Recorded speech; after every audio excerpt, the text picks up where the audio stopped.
Monsieur le Président, cher Félix, Mesdames, Messieurs les ministres, Mesdames, Messieurs les ambassadeurs, Mesdames et Messieurs en vos grades et qualités, je veux d'abord vous redire tout le bonheur que nous avons de vous avoir en France. Monsieur le Président, je sais que les premiers jours, les premières heures de cette visite se sont magnifiquement passées et d'ailleurs traduisent, je dirais, la complétude de nos relations et de nos ambitions. Il y a un an, lorsque je me suis rendu à Kinshasa pour ma première visite en République démocratique du Congo, vous m'avez accueilli en ami. Je ne l'oublie pas, et ce jusqu'à Bandal. C'est donc naturellement en ami que j'ai le plaisir de vous recevoir ici à Paris, car c'est ici Paris, et pour cette nouvelle visite, la 4e depuis que vous êtes chef de l'État, mais la première visite officielle. Et je me réjouis de cette visite car elle témoigne de l'attachement qu'il y a entre nos deux pays dans des moments difficiles, il faut bien le dire, que vous vivez. Monsieur le Président, l'année dernière à Kinshasa, nous avons discuté des pistes de renforcement de ce partenariat bilatéral et je voudrais évoquer tout le chemin parcouru. D'abord, nous voulons continuer d'accompagner votre développement économique. On l'a évoqué ensemble, nos équipes ont travaillé sur ce sujet et nous le faisons de manière partenariale, à votre écoute, en réponse à vos besoins, dans 3 domaines principaux: l'appui aux métaux critiques, aux villes durables et la transformation numérique. À ce titre, je me réjouis de l'intensification des investissements et des échanges commerciaux entre nos deux pays, le partenariat entre Alstom, Metrokin et AFC, qui sera conclu cet après-midi pour construire un train urbain à Kinshasa. Et nous voulons continuer d'aller de l'avant. Nous avons facilité les mécanismes de financement. L'AFD a accru sa présence et continuera de le faire. La Banque publique d'investissement avance aussi avec les entreprises et le développement du secteur privé. Je sais votre attachement et je veux vous dire ici mon engagement pour aller plus loin sur des grands projets d'infrastructure, les corridors ferroviaires, y compris avec l'Angola, le projet INGA, et j'ai eu tout à l'heure le président de la Banque mondiale qui m'a dit son attachement et si la France était prête à y aller à votre côté, sa volonté d'avancer sur ce sujet. Et je veux ici vous dire que nous sommes prêts à y aller. Et la volonté de continuer à avancer fortement avec ce que nous avons signé ensemble, c'est-à-dire le travail du BRGM pour cartographier à vos côtés vos ressources minières et notre volonté ensemble de travailler à une plateforme et un mécanisme de traçabilité de tous les minerais. Et ce mécanisme que vous appelez de vos voeux, c'est celui que nous soutenons, celui qui permet de lutter efficacement contre les trafics pour tous les minéraux critiques, celui, par exemple, comparable au processus de Kimberley pour le diamant qui existe aujourd'hui. Nous sommes volontaires pour avancer sur cette ligne, comme nous avons commencé à en poser les jalons lors de ma visite donc de l'année dernière. Nous souhaitons aussi poursuivre les discussions pour une convention fiscale bilatérale.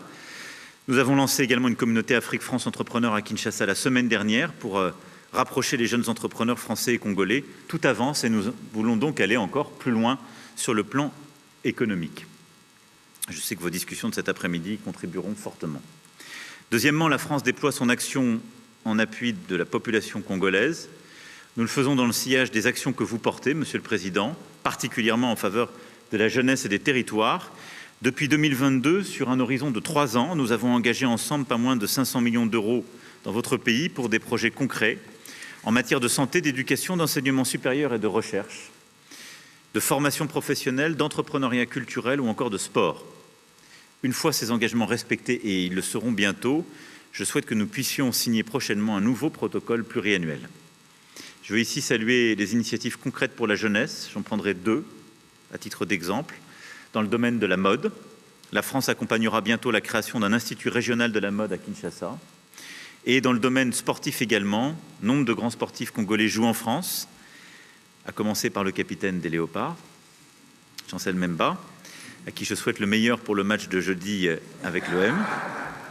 Et nous voulons développer notre coopération sportive et allons soutenir la mise en place d'un institut national du sport à Kinshasa sur le modèle de l'INSEP en France. Ce projet vous avait été présenté, je le sais, hier, en marge d'un grand match de football qui s'est tenu à Clairefontaine. Troisièmement, la France voit dans la RDC un partenaire clé dans la protection des trésors que nous avons en partage. La forêt du bassin du Congo est l'un des poumons de notre planète. Nous avons lancé, lors de la COP28 de Dubaï, un partenariat pour les forêts, la nature et le climat, ensemble aux côtés des États-Unis et de l'Allemagne, pour mutualiser les appuis financiers et techniques. Et je me réjouis que votre pays ait accepté de faire de Kinshasa la capitale hôte de la prochaine conférence des parties du partenariat pour les forêts du bassin du Congo, co-organisée avec le Gabon et la France. L'autre trésor que nous avons en partage avec les forêts, c'est la langue. La RDC est le premier pays francophone au monde. La francophonie est un trésor en partage, communauté de valeurs, de solidarité, dynamique et créative, et je suis à cet égard heureux de pouvoir vous réaccueillir lors du sommet de la francophonie en octobre prochain. Quatrièmement, nous voulons défendre la consolidation de la souveraineté de votre pays. C'est l'objectif de notre excellente coopération de sécurité et de défense. Le ministre des Armées se rendra donc prochainement dans votre pays sur la base des échanges que nous avons eus pour consolider en particulier les initiatives en termes de formation, mais aussi capacitaires que nous pourrions prendre pour renforcer justement cette souveraineté. C'est ce qui s'est manifesté à travers notre soutien à la création d'une école de guerre à Kinshasa, par notre appui à la formation d'une brigade de combat en jungle de votre armée. Cette dynamique, nous voulons la poursuivre. Elle est clé, y compris pour donner une crédibilité à ce partenariat minier et au retour plein et entier de votre souveraineté dans toutes les régions de votre territoire. Et c'est pourquoi nous voulons être à vos côtés pour ces objectifs de défense et de sécurité. Et donc le ministre des Armées fera le suivi dans les prochaines semaines en se rendant à vos côtés. Enfin, votre visite intervient, je l'ai évoqué, dans un contexte particulièrement tragique pour le peuple congolais. Nous en avons évidemment longuement parlé avec le président à l'instant. La population de l'Est de la RDC souffre depuis maintenant 3 décennies des conflits armés, des déplacements de population et des ingérences étrangères. La France continuera à se battre pour qu'elle ne soit pas oubliée et qu'une solution soit trouvée. Et vous recevoir, passer le temps que nous avons passé à parler en détail de ce qui se joue, c'est aussi redire très clairement qu'il ne peut pas y avoir de double standard et que nous qui défendons l'intégrité territoriale en Europe, nous la défendons aussi sur le continent africain.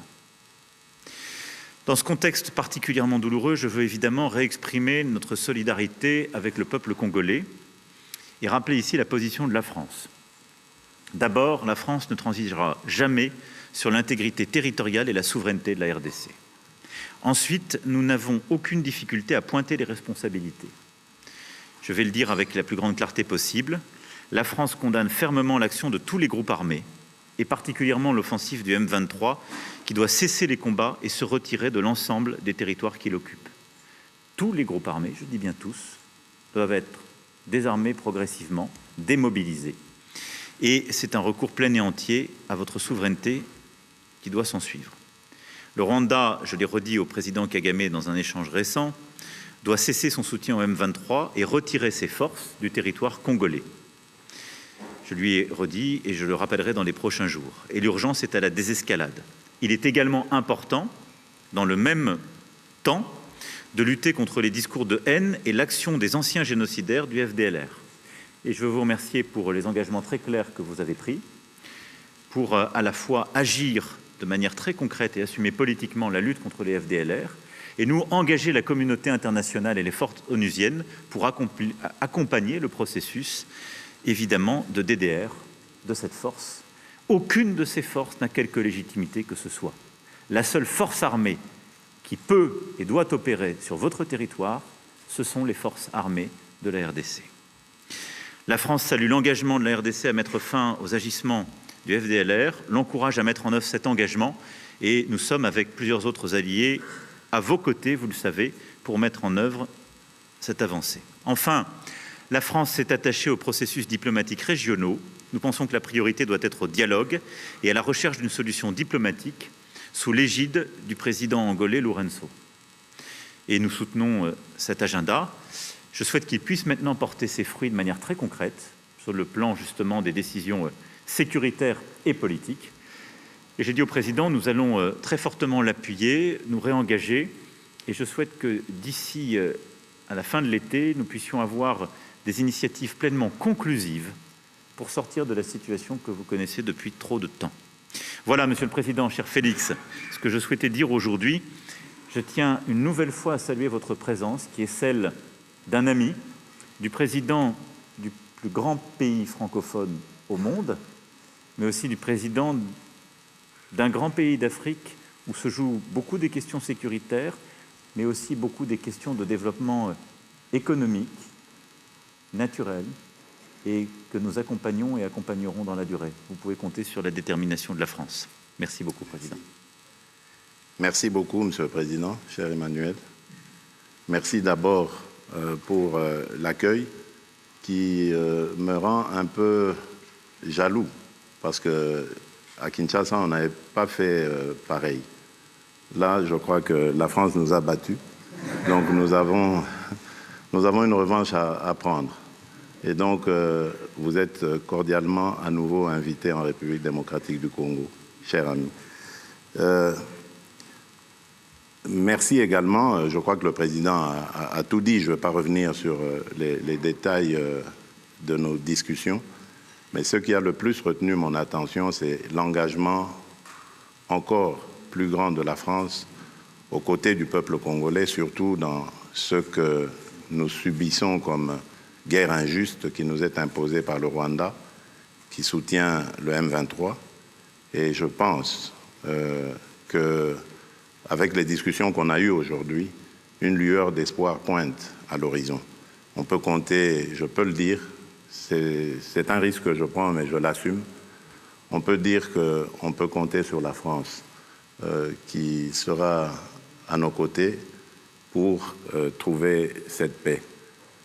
Parce que de la paix dépendra maintenant beaucoup d'autres choses, notamment le développement par l'investissement des opérateurs économiques français dans tout ce qu'il y a comme opportunité à saisir en République démocratique du Congo. Ici, on a parlé des minerais critiques, mais on a également parlé des infrastructures et principalement du grand projet d'Inga, ce projet qui me tient à cœur et qui a beaucoup d'intérêt manifesté en ce moment. Et la France veut être aux premières loges pour nous accompagner dans la réalisation de ce projet. Je crois que nous avons eu une très très belle discussion et moi, de mon côté, je peux dire j'ai eu un excellent séjour. Avant de rencontrer le président Macron, j'ai rencontré plusieurs représentants de la classe politique française, des institutions françaises, et ça s'est très très bien passé au Sénat, à l'Assemblée nationale, et ce matin au ministère de la Défense. Je repars très satisfait et très optimiste quant à l'avenir des relations franco-congolaises. Que vivent d'ailleurs ces relations franco-congolaises. Monsieur le Président, encore une fois, merci. Merci.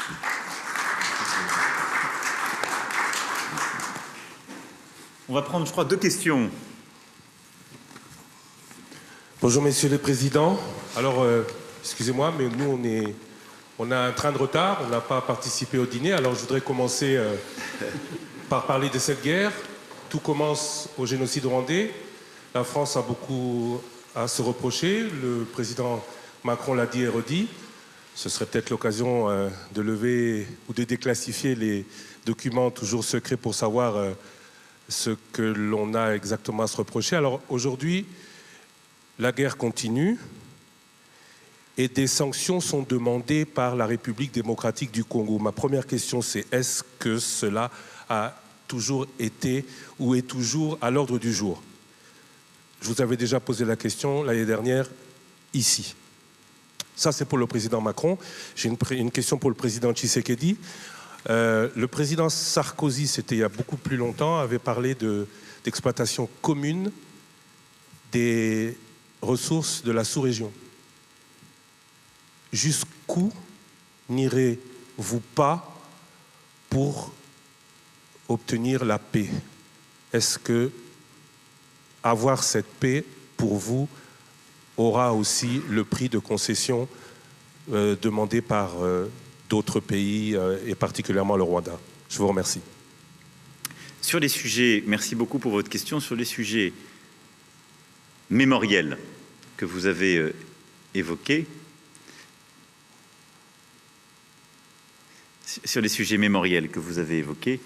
je veux ici être très clair. Il y a un exercice inédit, pas simplement de transparence, mais scientifique qui a été conduit à ma demande. J'ai mandaté le professeur Nucléaire avec toute une commission d'experts reconnus, indépendants, qui, pendant de longs mois, ont fait un travail sur la base duquel j'ai prononcé le discours de 2021, qui est le seul discours et les seuls mots qui ont autorité en la matière. Il y a ensuite un travail historique et historiographique qui se poursuit, et tout a été mis à disposition avec un dialogue et d'ailleurs même un changement de nos règles à la lumière de ces demandes. Donc je vous renvoie là aux travaux de la commission Duclerc, à mon discours de mai 2021 sur ce sujet. Maintenant, je parle d'avenir. Sur la situation, notre volonté, c'est de la régler d'un point de vue militaire, sécuritaire et d'un point de vue politique, car tout se tient. Et vous avez raison, la situation que connaît l'Est de la RDC étant enquistée au fond depuis 3 décennies, et certains ont pris des habitudes, il faut bien le dire, et elle suppose d'avoir une réponse à l'égard de tous les groupes armés. C'est pourquoi je vais ici être très clair, puisque vous m'interrogez de manière générique sur la question des sanctions. La France, d'abord, a condamné publiquement les agissements rwandais à l'est de la RDC, et ce, à plusieurs reprises depuis la fin 2022. Nous avons aussi pris des sanctions. Au niveau européen, c'est parce que la France a plaidé justement pour le renforcement du régime en vigueur en décembre 2022 que des mesures restrictives individuelles inédites ont été prises 6 mois plus tard à l'encontre des groupes armés congolais M23 et FDLR et d'un officier rwandais impliqué sur le terrain au Nord Kivu. Nous continuerons à explorer cette voie à chaque fois qu'elle sera nécessaire. On a d'ailleurs parlé très précisément avec le président de ce sujet. Pour le moment, nous considérons que, d'abord, on continuera à apporter des sanctions comme ça individuelles et ciblées en fonction des évolutions sur le terrain. Notre priorité, elle est à l'action DDR à l'égard de tous les groupes armés, réimplication des forces régionales onusiennes reconnues et acceptées par la RDC sur son sol, et avec un travail et des engagements que nous demandons au Rwanda. Et ce faisant, nous pensons que le dialogue et la recherche de la solution diplomatique et sécuritaire est plus efficace à ce jour. Mais rien ne doit être exclu, et nous ferons tout ce qui est utile à chaque étape, comme nous l'avons fait tous ces derniers mois et ces dernières années. Oui. Ce qu'avait dit le président Sarkozy il y a quelques années était peut-être sujet à débat en ce moment-là, mais je pense que beaucoup d'eau a coulé sous les ponts depuis lors. Et aujourd'hui, la situation est totalement différente. Je suis moi-même témoin vivant de ce que je vais dire. Lorsque je suis arrivé à la tête de ce pays, j'ai tendu la main à tous nos voisins. J'ai fait le tour, on en a 9, je les ai tous vus, particulièrement le Rwanda et l'Ouganda, pour tirer un trait sur nos tensions du passé. Et nous avons expérimenté ce dont avait parlé le président Sarkozy, c'est-à-dire cette coopération sur des projets, des joint ventures, une coopération qui allait mettre ensemble nos pays et déboucher sur le bien-être de nos populations. Mais j'ai été payé en monnaie de singe. Je ne vous l'apprends pas. Vous le savez, nous avons été poignardés dans le dos par le Rwanda qui, au lieu de se contenter de cette proposition que je faisais, qui allait garantir une transparence dans nos échanges et garantir aussi le principe gagnant-gagnant dans cette collaboration, ils ont préféré continuer ce trafic illicite qu'ils mènent sur le sang du peuple congolais. Et cela me rend donc plus réfractaire à l'idée de pouvoir rééditer cette expérience. En tout cas, du moins, tant que sera à la tête de ce pays le président Kagame. Peut-être que les choses évolueront, qui sait, mais en ce moment, malheureusement, le rêve du président Sarkozy n'est pas réalisable en République démocratique du Congo. Bonjour, James André pour France 24. Alors au fond, j'ai une question qui est pour vous deux, présidents d'ailleurs. C'est-à-dire qu'en fait, on voit que le processus de Luanda patine depuis maintenant un an. On peut dire que la situation dans le Nord Kivu est pire aujourd'hui qu'elle ne l'était il y a un an avec le M23 qui a avancé, qui entoure Goma. Il n'y a pas de dialogue. Vous venez finalement de le dire à l'instant, Monsieur Tshisekedi, vous ne voulez pas parler à Paul Kagame pour l'heure. Donc ma question est d'abord, pour vous, qu'est-ce qu'il faudrait pour que eh bien, vous vous mettiez à la table et que ces discussions puissent reprendre. Et, Monsieur le Président Macron, je voudrais savoir si vous pensez aujourd'hui que la France, qui est engagée à la fois au Rwanda, on le sait, fortes relations diplomatiques et militaires, et avec la RDC, peut encore, on va dire, peser sur ce processus qui, on le voit, se porte très mal. Il y avait eu avant cela le processus de Nairobi, qui lui aussi s'était terminé en échec. Donc comment peut-on sortir de ce nœud, à la fois que peut faire la France et qui faudrait-il pour que vous alliez parler à Monsieur Kagame? Mais vous l'avez dit, monsieur le journaliste, en parlant de Goma, vous avez dit que Goma est presque totalement asphyxié. C'est fait exprès parce qu'ils ont profité d'un moment d'accalmie, moment que nous avons saisi pour donner la chance à la paix, à la demande de nos partenaires, pour avancer leurs troupes et ainsi essayer de couper la ville de Goma de tout approvisionnement, l'asphyxier et donc pouvoir la prendre. Je peux vous garantir que nous sommes en train de travailler pour que cela n'arrive pas. Et tant que cette situation sera comme elle est, ce sera impossible de parler. Vous ne pouvez pas parler avec quelqu'un qui vous maintient le couteau à la gorge. Ce n'est pas possible. Donc, vous avez compris, pour avoir l'éventualité ou la possibilité de discussion, il faut que la situation évolue, c'est-à-dire il faut que l'armée rwandaise qui actuellement se trouve sur le sol de mon pays et non le M23, parce que le M23 c'est une coquille vide que le Rwanda brandit, il faut que l'armée rwandaise ait quitté le sol congolais. Alors à ce moment-là, oui, ce sera possible de discuter, mais discuter pour désormais s'entendre sur le fait que le Rwanda n'a plus rien à venir faire en République démocratique du Congo au niveau militaire. D'abord, je voudrais défendre quand même le travail qui est fait par l'Angola et son président, parce que je peux toujours critiquer les processus, mais enfin, il a le mérite d'exister et il n'y a pas beaucoup de concurrents. Donc l'engagement du président Lourenço est une chance pour la sous-région et je crois vraiment pouvoir le dire pour la RDC aussi. Et il le fait avec beaucoup d'engagement, de courage et de ténacité. Et donc nous soutenons ces efforts et nous nous coordonnons très étroitement avec ce qui est fait par le président Lourenço. Ensuite, la priorité aujourd'hui, ça a été dit, c'est un processus de désarmement et de sortie du territoire des groupes armés qui n'ont rien à y faire. Alors désarmement et encadrement, si je puis m'exprimer ainsi, des FDLR, d'une part, et retrait des forces rwandaises qui sont sur le sol congolais. Ça, c'est la priorité. Puis, désarmement du M23 et processus d'accompagnement. Bon. Donc, la priorité, elle est là, elle est sécuritaire, c'est le plan sur lequel on a travaillé.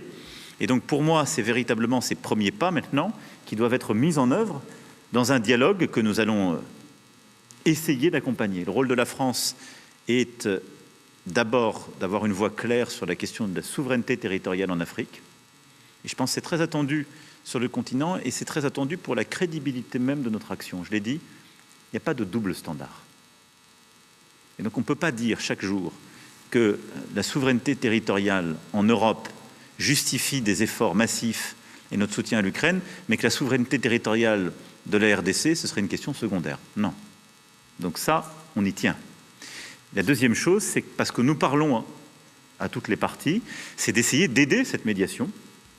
Et comme nous l'avons fait aujourd'hui, je remercie encore une fois le président qui a pris des engagements clairs sur les FDLR, qui suppose un engagement aussi très fort de la communauté internationale et des forces onusiennes, mais son poids politique est important pour ce processus. Il a du coup de la valeur vis-à-vis des Rwandais que je me fais fort de convaincre d'un retrait en parallèle de leurs forces qui n'ont rien à faire sur le sol congolais. Et si on arrive à réenclencher un tel processus, la confiance se crée. Je suis très prudent, parce que vous avez raison de rappeler que les derniers mois ont plutôt été vers un accroissement des tensions.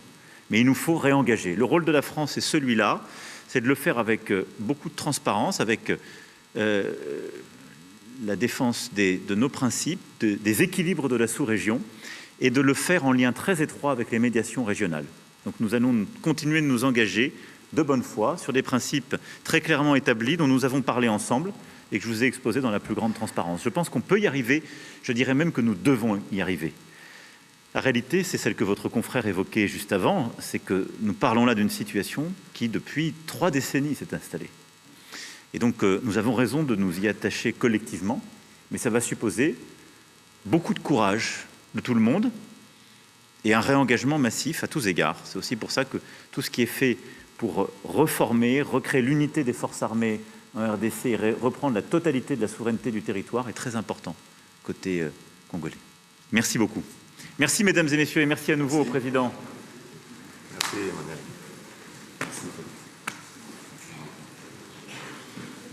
On a exactement.